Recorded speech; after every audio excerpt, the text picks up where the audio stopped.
Olá moçada, tudo bem? Sejam todos bem-vindos ao nosso canal no YouTube. Hoje nós começamos um projeto muito especial da resolução da última prova da UFMS. Última prova, estou falando para você aqui vésperas, tá? Segundo semestre de 2022, para a prova que vai acontecer no vestibular da UFMS 2023, tá? Sou o professor Sérgio Campos, professor aqui do Évora Vestibulares, que em 2023 vai ter a turma pré-vestibular extensivo presencial Poliedro Medicina. Além disso, uma outra novidade muito especial. Caso você queira saber, entre em contato conosco. Eu, assim como os outros professores, vamos ter o ano que vem também os cursos isolados, as específicas de cada disciplina.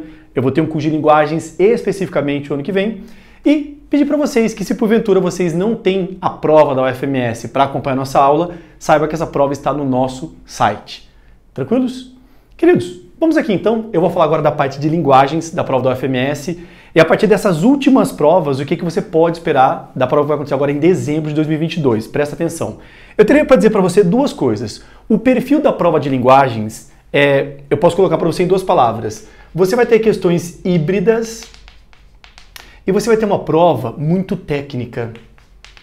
É uma prova muito técnica em que? Na terminologia e na bagagem de conteúdo que se cobra.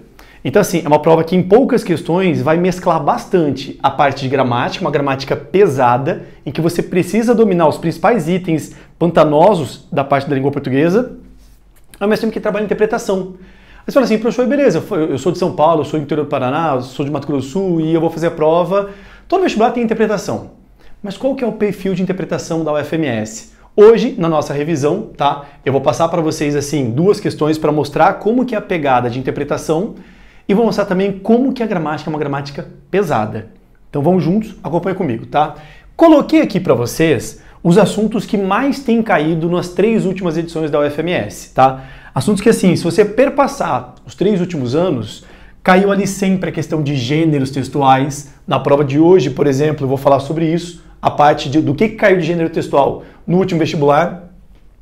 Sobre figuras de linguagem tem sido uma constante também muito grande, tem caído bastante.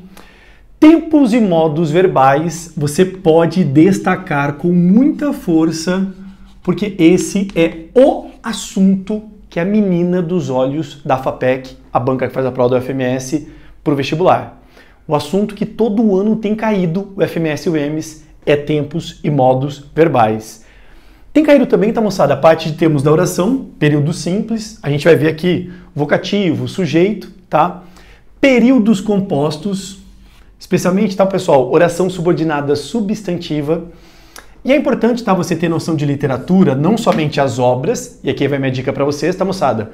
Curso de obras literárias do professor Augusto Rosa já está disponível, tá? Se não me engano, tá no 2º lote. Enfim, entre em contato com o Évora para você ter acesso a esse curso de obras literárias que está realmente muito técnico e diretivo.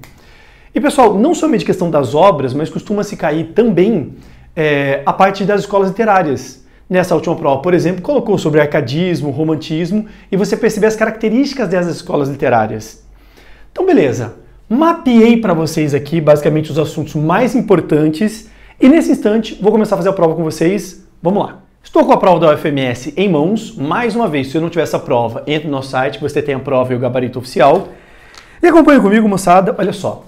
As questões de 1 a 5 são questões de língua estrangeira, tá? Língua inglesa ou língua espanhola. Então, a prova da UFMS, 15 questões de linguagens, dessas 15, 5 língua estrangeira. Das questões, então, 6 a 15, a gente vai trabalhar a parte de linguagens. E ali você mescla literatura, interpretação e gramática. Eu vou resolver com vocês 2 questões, tá? As questões 6 e 7. Depois eu vou resolver com vocês as questões 10 e 11, para vocês terem essa noção de revisão para a prova da UFMS. Acompanha comigo aí, olha só.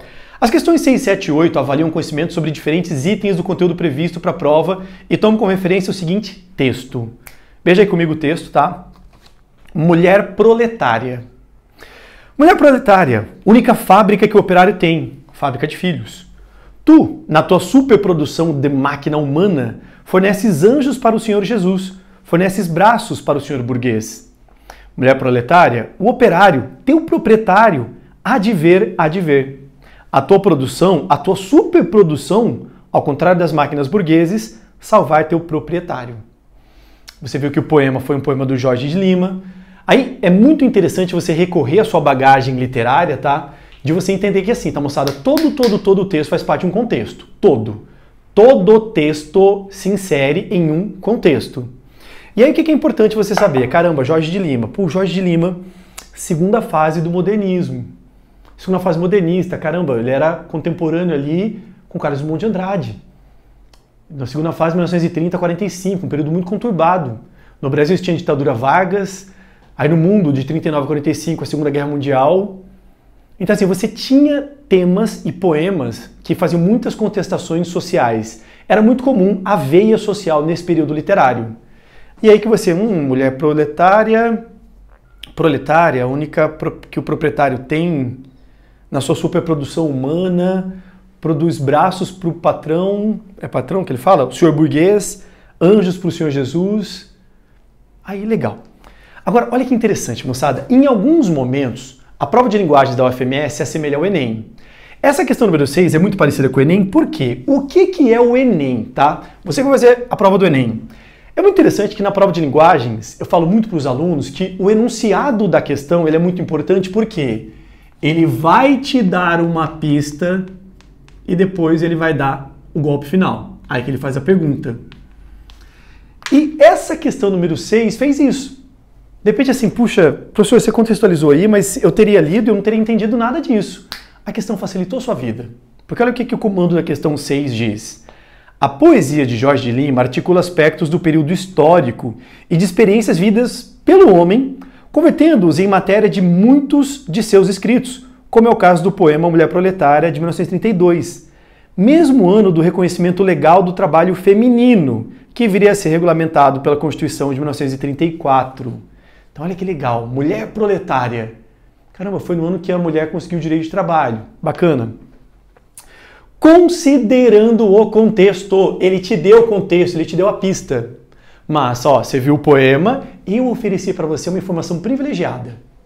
A partir disso, o que eu quero saber de você? Veja lá. Considerando o contexto de produção do texto e analisando as escolhas linguísticas e seus efeitos na construção de sentidos, assinale a alternativa correta. Vamos aqui para a letra A. Acompanhe comigo. Ao empregar as metáforas única fábrica e máquina humana como atributos da mulher, e o verbo fornecer como ação por ela praticada, o poeta deixa pressuposta sua ideologia, favorável ao modo de produção capitalista e ao patriarcado. Moçada, visualizem, as alternativas são extensas. E essa primeira questão, de alguma maneira, está falando sobre uma figura de linguagem, que é metáfora. Recapitula comigo o que é metáfora. Metáfora, grosseiramente falando, é uma comparação mental. É quando eu comparo dois elementos omitindo o termo comparativo. Mas a minha ideia é fazer uma analogia. Então, pessoal, exemplo besta, tá? O rapaz apaixonado, tu fala com a sua namorada, amor, você pra mim é uma flor. Quando falou que você é uma flor, você imaginou essa que ele quis dizer que ela tem um talo na cabeça? Óbvio que não. Puxa, por que essa mulher teria parecido com uma flor? Bonita, delicada, sensível, cheirosa.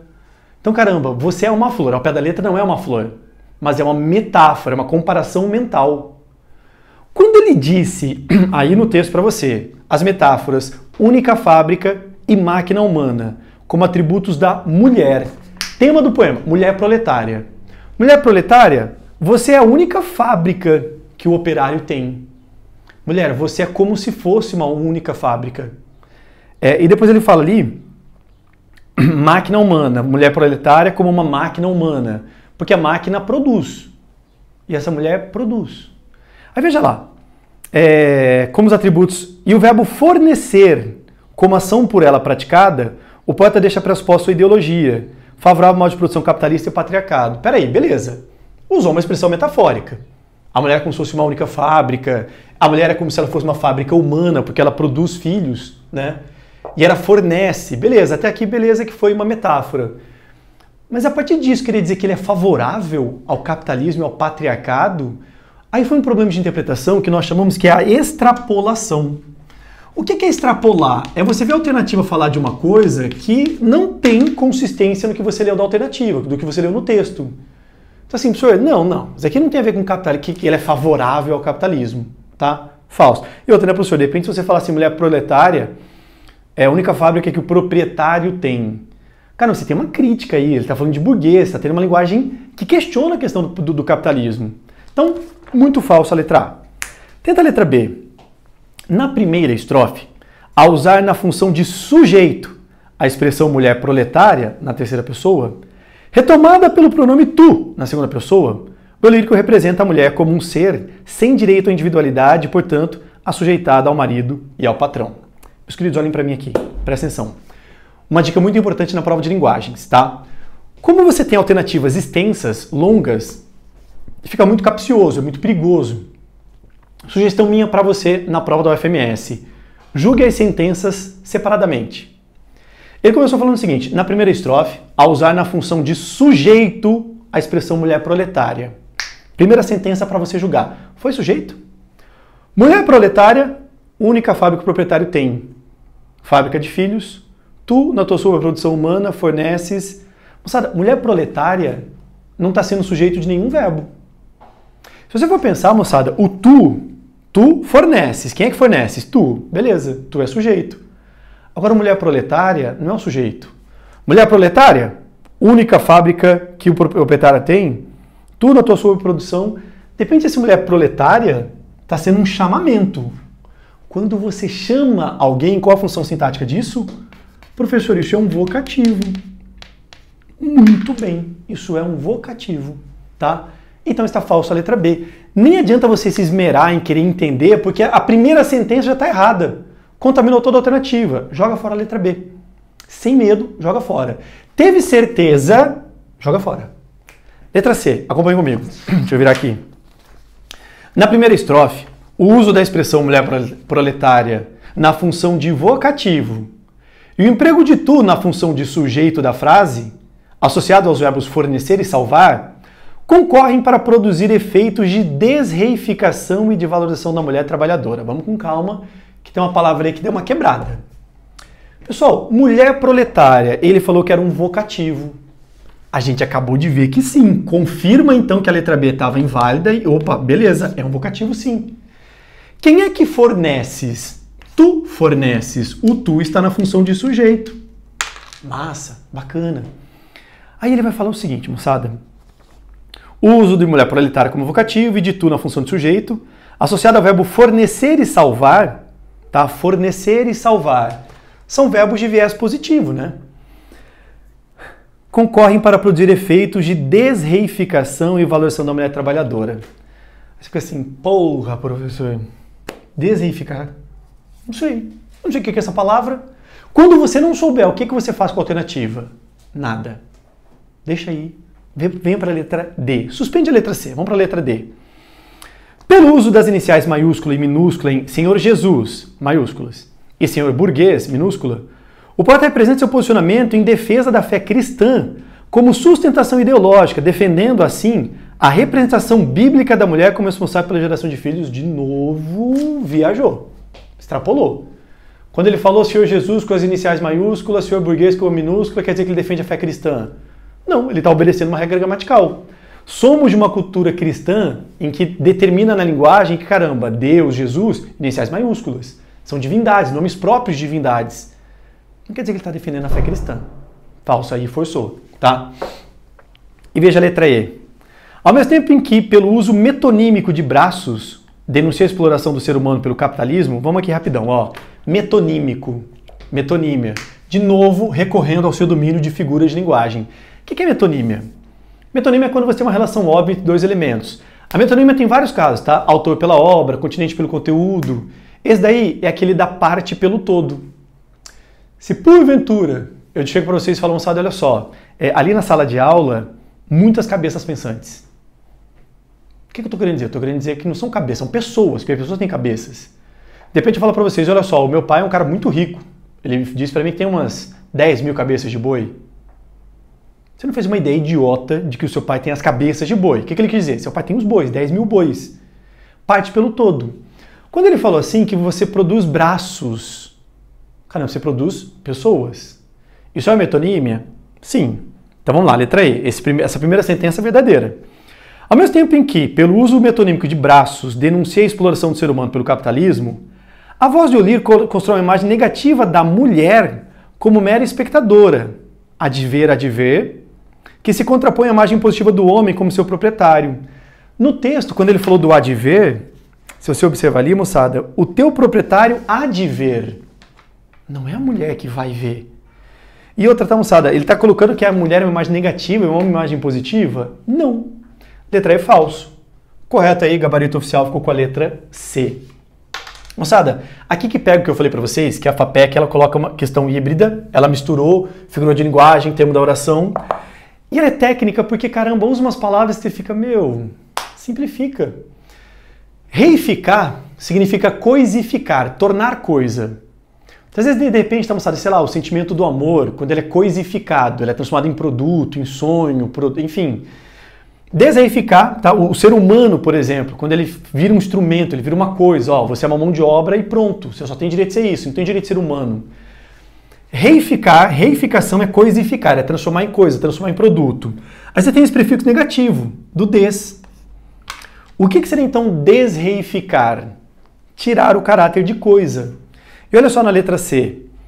Na primeira estrofe, uso da expressão mulher proletária, na função de vocativo, e tu, além de fornecer e salvar, concorre para produzir efeito de descoisificação e valorização da mulher trabalhadora. Sim, verdade. Tá? Quando ele utilizou esses verbos, que são verbos brandos, é para tentar tirar a imagem de coisa da mulher e sim de ser humano. Correto, letra C. Tranquilos? Bora avançar. Questão de número 7 disse assim, olha só. A alternativa que relaciona corretamente os recursos linguísticos aos sentidos produzidos é recurso linguístico e o sentido. Letra A. O uso do singular cria efeito de particularização, como se o poeta estivesse falando de uma mulher específica, enquanto o uso do presente do indicativo para fatos, para expressar ações dessa mulher, representa fatos simultâneos à escrita do poema. Sara, concentra. Foi utilizado o singular? Sim, mulher proletária. Foi singularizado. O poeta estava querendo falar de uma mulher específica? Quando ele falou mulher proletária, eu não entendi que foi uma mulher. Parece que era uma ideia de coletivo. E ele falou o seguinte, como se o poeta estivesse falando uma mulher específica, enquanto o uso do presente para expressar ações dessa mulher representa fatos simultâneos à escrita. De fato, no texto, moçada, ele coloca lá tem, segundo verso, forneces, é presente. Mas, de novo, isso daqui é para querer dizer que é uma mulher específica? Eu não fico seguro de marcar não fico seguro de eliminar, então deixa de lado. Letra B. A instauração de um destinatário no texto, o tom de prosa com elementos de argumentação, o uso do singular e do adjetivo em mulher proletária, produzem efeito de um alerta coletivo em relação às questões sociais tematizadas. Moçada, destinatário, tá? Destinatário é quem lê. É a segunda pessoa, o receptor. Então, assim, um destinatário. O tom de prosa, legal. Elementos de argumentação. Uso singular e do adjetivo mulher proletária, um efeito de coletividade. Professor, foi o que eu pensei quando eu li a letra A. Não é uma questão singularizada individual, uma mulher específica. Parece que é uma ideia coletiva. Massa. Deixa a letra B, então. Professor, entre B e A, eu estou mais propenso para B. C. A ausência do artigo definido diante da palavra mulher deixa implícito que o poeta não quer ou não pode nomear a pessoa a quem se refere, buscando representar uma performance coletiva. Mulher proletária. Aí, poxa, ele não pode falar a mulher proletária. Professor, eu acho que ele poderia, se ele quisesse, ele poderia. Então, assim, não pode? Estranho. Letra D. No terceiro verso da segunda estrofe, há de ver, identificam-se traços de sequências injuntivas ou instrucionais. Moçada, a palavra injuntiva é um tipo de texto, tá? Uma tipologia textual. E o texto injuntivo é um texto instrucional. Uma receita de bolo, um manual de instrução, são textos injuntivos, quando se diz o que fazer, tá? E ele até facilitou para você, né? Texto injuntivo ou... Oh, meu Deus do céu, cadê que eu me perdi? Texto injuntivo ou instrucional. De fato, o que é texto injuntivo? Texto instrucional. Agora, moçada, quando ele utilizou há de ser, ele colocou sequências de instrução? Na sequência ele não falou há de ser, faz isso, faz aquilo, não. O texto não foi um texto injuntivo, não foi um texto que deu instruções, o que fazer, como fazer. Não. O texto reúne características da oralidade, como o uso do vocábulo informal e da definição de termos, de turnos da fala. Moçada, não teve termos coloquiais aí. Tu forneces, há de ver, foi uma linguagem de norma culta, formal. Não teve margem de informalidade aí. Moçada, gabarito oficial, corta aqui, ficou com a letra B. Legal, você visualizou agora o aspecto técnico da prova, como que ele é híbrido, porque ele mistura assuntos.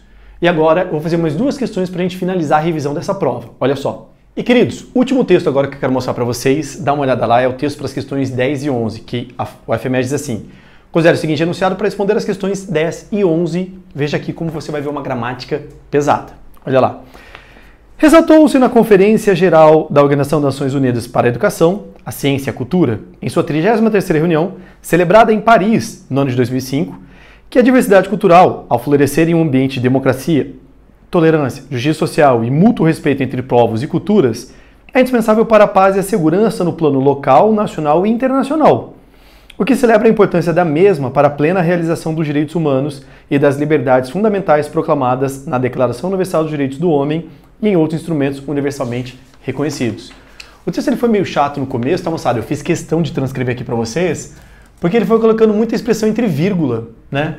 Na conferência, em sua terceira, em Paris, né? Mas enfim, questão número 10.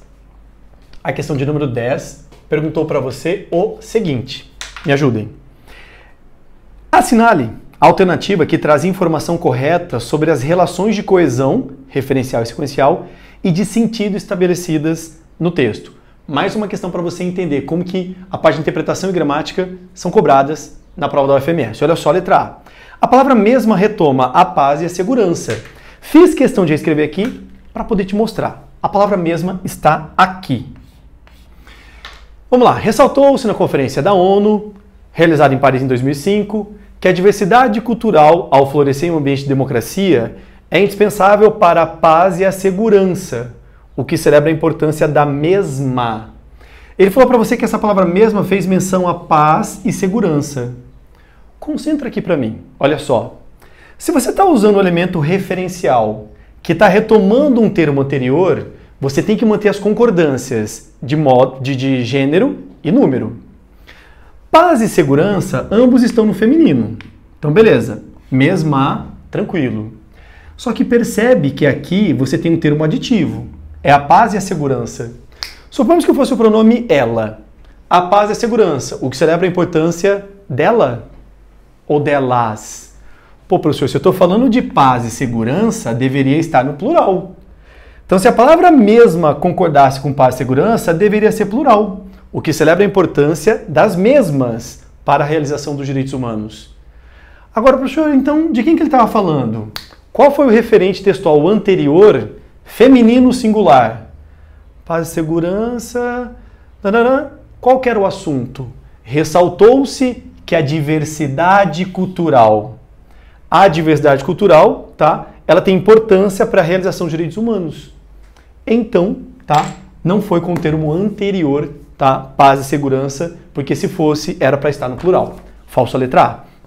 B. A terceira oração introduz no período o sentido de causa. E aqui, moçada, que essa questão ficou um desafio muito grande para os alunos, tá? Fica aqui, tá, moçada, um comentário crítico com relação à realização da prova que a FAPEC faz. Por quê? Os textos costumam ser confusos. Moçada, oração é todo enunciado que tem verbo. Você começa a ler, vamos lá. Quem foi o primeiro verbo? Ressaltou-se. Beleza. Agora, moçada, quem foi o segundo verbo?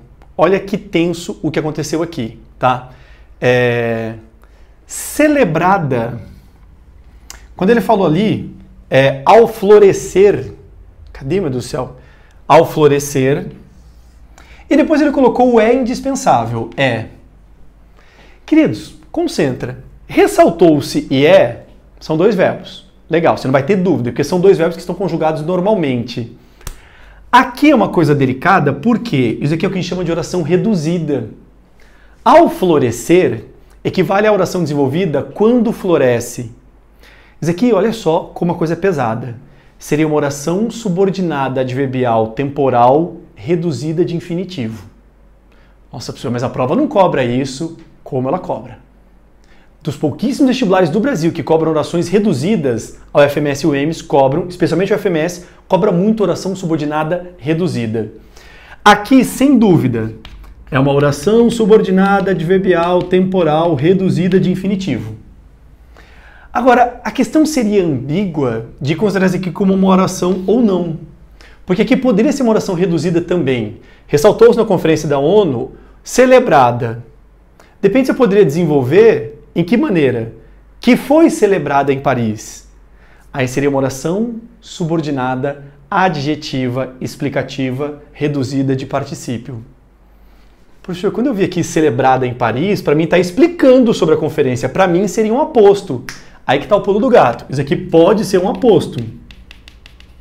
Mas pode ser uma oração subordinada, adjetiva, explicativa, reduzida de particípio.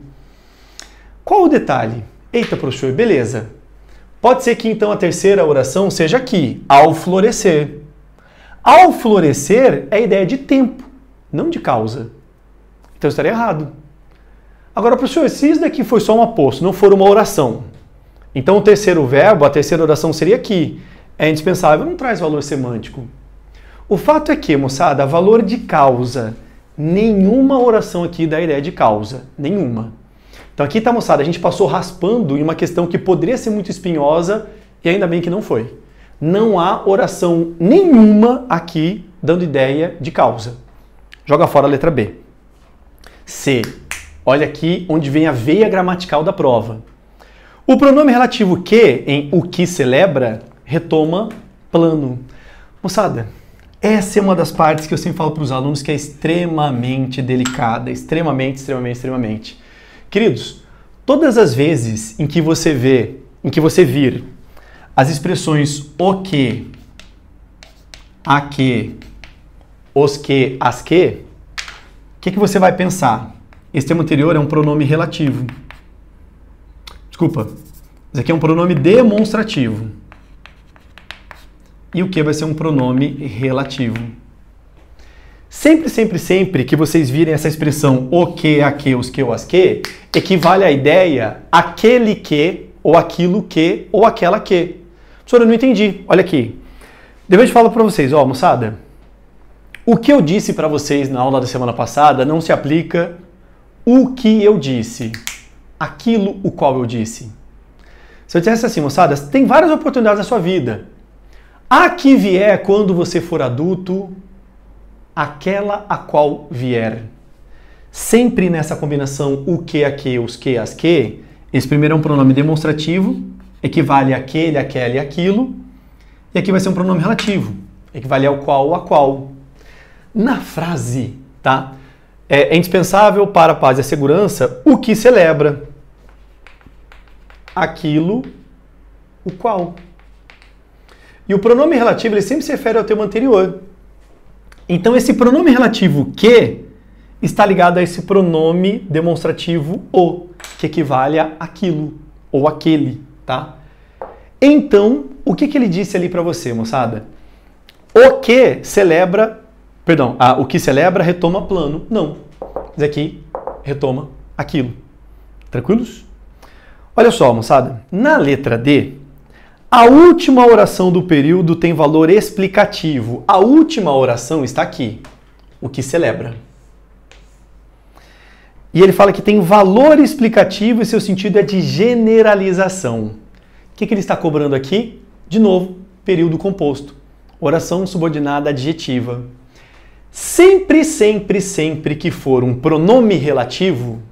Sempre que for um pronome relativo, a gente está falando necessariamente de uma oração subordinada adjetiva. E recapitula quantos tipos de orações subordinadas adjetivas existem? 2. A oração subordinada adjetiva restritiva, quando não tem a vírgula antes do pronome relativo, e a oração subordinada adjetiva explicativa, que é quando tem a vírgula antes do pronome relativo. Moçada, não teve vírgula aqui. Então, aqui é uma oração subordinada adjetiva restritiva. Restritiva não tem valor de explicação, como ele afirmou na letra D. Valor explicativo. Não, tem valor restritivo. Falso, então, a letra D. E olha a letra E. A supressão, a importância da mesma, pode ser substituída por sua importância. Vamos tentar aqui? Vamos fazer essa hipótese? Olha só. Onde que está aqui? Mesma que eu estou perdido aqui. Importância da mesma. Você poderia substituir essa expressão A importância da mesma por sua importância, o que celebra sua importância para a realização dos direitos humanos. Em vez de falar a importância da mesma, eu poderia substituir isso aqui por sua importância? Ó, a paz e segurança é o que celebra sua importância para a realização dos direitos humanos. Pode. E esse é o gabarito oficial, letra E de escola. Beleza? Tenso, né? Agora, olha a questão de número 11.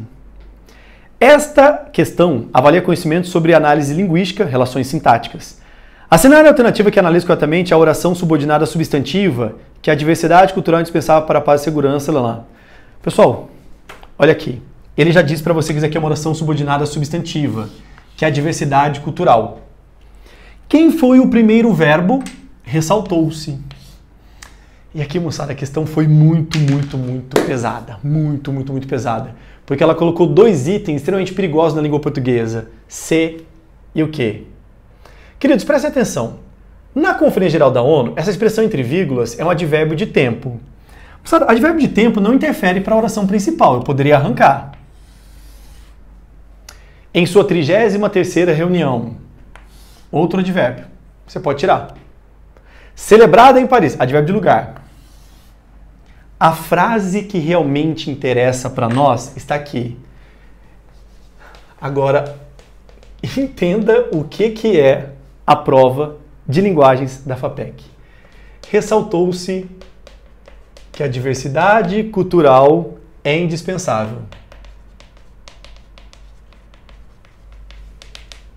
Dispensável. Respira fundo. Olha aqui, moçada. Quem que foi o primeiro verbo? Ressaltou. O segundo verbo é. Primeira oração termina depois de ressaltou-se. Você, numa oração subordinada substantiva, a primeira oração sempre é a oração principal. E a classificação dela sempre vai ser a classificação daquilo que falta para a primeira oração. Ou seja, o que estiver aqui vai ser a classificação sintática da primeira oração. Professor, eu não entendi. Vamos lá. Ressaltou-se. Queridos, aqui é um verbo transitivo direto e este se, necessariamente, vai ser aquilo que nós chamamos de partícula apassivadora. O se, ao lado de um verbo transitivo direto, é partícula apassivadora. Que significa o quê? Partícula apassivadora, que é uma estrutura de voz passiva. Essa estrutura de voz passiva, no caso, ressaltou-se, equivale ao foi ressaltado. Recapitulem, tá, queridos, que existem dois tipos de vozes passivas. A voz passiva analítica e a voz passiva sintética. Quando tem só a partícula se, é a voz passiva sintética. Ela sempre equivale à locução verbal, que é essa voz passiva analítica. Tá, faz essa substituição, foi ressaltado. Agora, quem é que foi ressaltado? Quem que foi ressaltado? Que a diversidade cultural é indispensável, foi ressaltado. Tecnicamente, quem que é o sujeito dessa oração? De quem que se fala? É disso que se está falando. Que a diversidade cultural é indispensável, foi ressaltado. Essa segunda oração, ela está com função de sujeito. É dela que se está declarando alguma coisa, é dela que se está falando. Ou seja, isso foi ressaltado. Como essa segunda expressão tem função de sujeito, o que vai acontecer? A gente vai ter uma oração subordinada substantiva subjetiva. Que na classificação de orações subordinadas substantivas, quando ela tem função de sujeito, é chamada de subjetiva. Qual então ficou com a letra A? Caramba, professor, esse é o nível da prova? Sim. Se prepare em períodos compostos, subordinada substantiva, objetiva, subordinada substantiva, subordinada adjetiva, subordinada adverbial, tá? Porque isso costuma cair bastante nas provas. Queridos, essa foi uma contribuição para a sua preparação para o vestibular da UFMS. Precisando, no ano do que vem, ou você podendo indicar, conte conosco aqui do Évora para preparar vocês para os vestibulares de Mato Grosso do Sul e do Enem. Um abraço imenso de coração, ótima prova para vocês. Tchau, tchau.